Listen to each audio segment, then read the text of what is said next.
Sir నేను దీంట్లో డీటెయిల్గా పోను, ఇంకో ఫామ్లో వస్తా. కానీ దండు మల్కాపూర్లో ఇండస్ట్రియల్ ఎస్టేట్కు బీఆర్ఎస్ ప్రభుత్వం ఉన్నప్పుడు ₹1 లేకుండా రాష్ట్ర ప్రభుత్వం టీఎస్ఐఈసీకి అక్కడ 400 ఎకరాల భూమి ఇచ్చాం.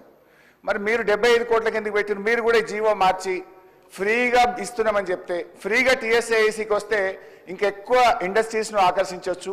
ఫ్రీగా మీరు ఈ ల్యాండ్ను ఇండస్ట్రియలిస్టులకు, ప్రపంచ ఇండస్ట్రియలిస్టులకు మీరు ఇచ్చినట్టయితే ఇంకా చాలా పెద్ద పెద్ద కంపెనీలు మనకు వచ్చి ఎక్కువ ఉద్యోగాలు వస్తాయి. కనుక ఈ జీవోను మార్చి ఫ్రీగా ఇస్తామని చెప్పండి, అప్పుడు మీరు భూమి అమ్మలేదంటే నేను నమ్ముతా అధ్యక్ష. ఇకపోతే అధ్యక్ష, ఎట్లయినా ఇంటెలెక్చువల్ మినిస్టర్ కదా శ్రీధర్ బాబు గారు, ఈ క్యాన్ ట్విస్ట్ ఎనీవే అధ్యక్ష. అయితే మిగతా విషయాలకు పోతే, గౌరవనీయులు ఉప ముఖ్యమంత్రి గారు ఫార్మ్ మెకనైజేషన్కు బీఆర్ఎస్ ప్రభుత్వం ₹1 ఇవ్వలేదు అన్నాడు.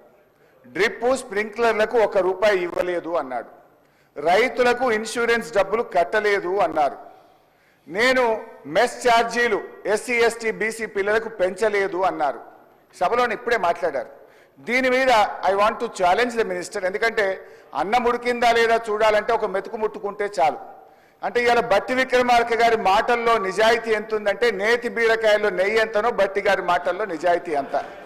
నేను ఉత్తుత్తగా మాట్లాడతలేను. ఈ మాటల మీద నేను ఇప్పుడే నా రాజీనామా లేఖను స్పీకర్ ఫార్మెట్లో మీకు ఇస్తా.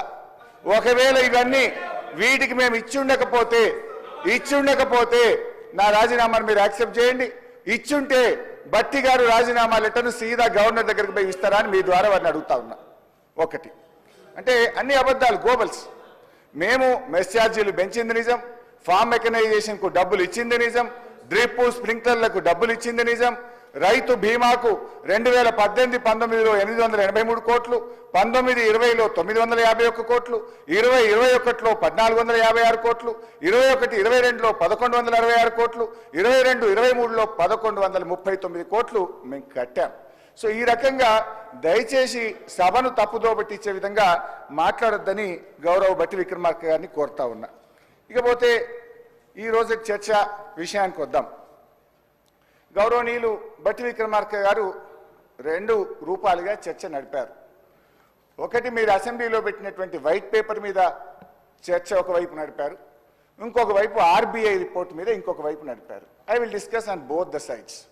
ఫస్ట్ మీ వైట్ పేపర్ మీదనే మాట్లాడతా, సెకండ్ ఆర్బీఐ మీద మాట్లాడతా.